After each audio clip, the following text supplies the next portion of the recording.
मोहसिन शेख आपल्यासोबत आहेत। मोहसिन, आपण कुठल्या मतदान केंद्रावर आहात आणि तिथे कसा उत्साह पाहायला मिळतोय?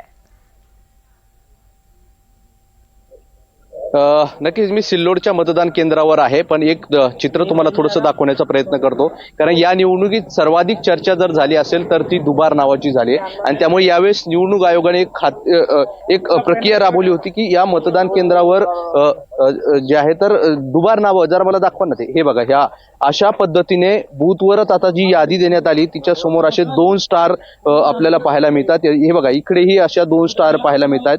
ज्या ज्या लोकांसमोर असे 2 स्टार असणार आहे त्यांच्याकडून एक प्रतिज्ञापत्र लिहून घेतलं जाणार आहे की तुम्ही एकाच ठिकाणी मतदान करायचं, 2 ठिकाणी मतदान करायचं नाही।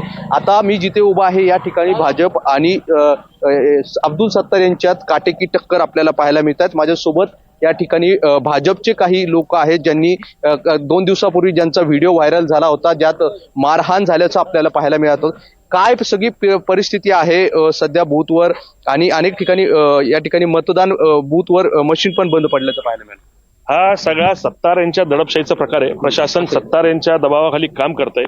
ही सत्तार सेना हुकुमशाहीच्या माध्यमातून ही निवडणूक जिंकू पाहत आहे, पण गेल्या 20 वर्षात त्यांच्या प्रति जी अँटी इन्कम्बन्सी आहे, मतदार नक्की त्यांना निवडणुकीच्या मतदानातून उत्तर देणार आहेत। हिंदू बहुल प्रभागांमधले मशीन स्लो करण्यासाठी त्यांचं मतदान कमी व्हावं या भावनेतून मशीन सकाळी बंद पाडण्यात आले होते। आम्ही प्रशासनाशी बोलले, आता मशीन सुरू झालंय। कोणी जाणीवपूर्वक करत आहे? अगदी अब्दुल सत्तार यांचा सिल्लोड तालुक्यातल्या हिंदूंच्या मतांवर भरोसा नाही। त्यांनी अनेक वेळेस सांगितलं की मैं अपने वालों पे चुन के आता, आणि त्या दृष्टीने ते सगळं प्रकार आहे। नक्कीच आपण दीपाली बघतो की हे गंभीर आरोप आहे आणि मतदानाच्या पहिल्या तासातच अशा पद्धतीने आरोप प्रत्यारोप आता सुरू झाल्याचं आपल्याला सिल्लोडमध्ये पाहायला मिळतं। मराठवाड्यात देखील अनेक म्हणजे जवळपास ज्या ज्या ठिकाणी मतदान सगळीकडे 7:30 वाजता मतदानाला सुरुवात झालेली आहे। बीड असेल, लातूर असेल, धाराशिव असेल, नांदेड असेल, नांदेडमध्ये देखील अशोक चव्हाणांची प्रतिष्ठा पणाला लागली आहे। त्यामुळे एकंदरीत अनेक महत्वाच्या नेत्यांची प्रतिष्ठा पणाला लागलेली आहे। आता मतदानाला सुरुवात झालेली आहे। सकाळी 9 वाजता पहिली टक्केवारी आपल्या हातात येईल आणि त्यानंतर कसा प्रतिसाद मिळतोय याचा अंदाज आपल्याला लावता येणार आहे।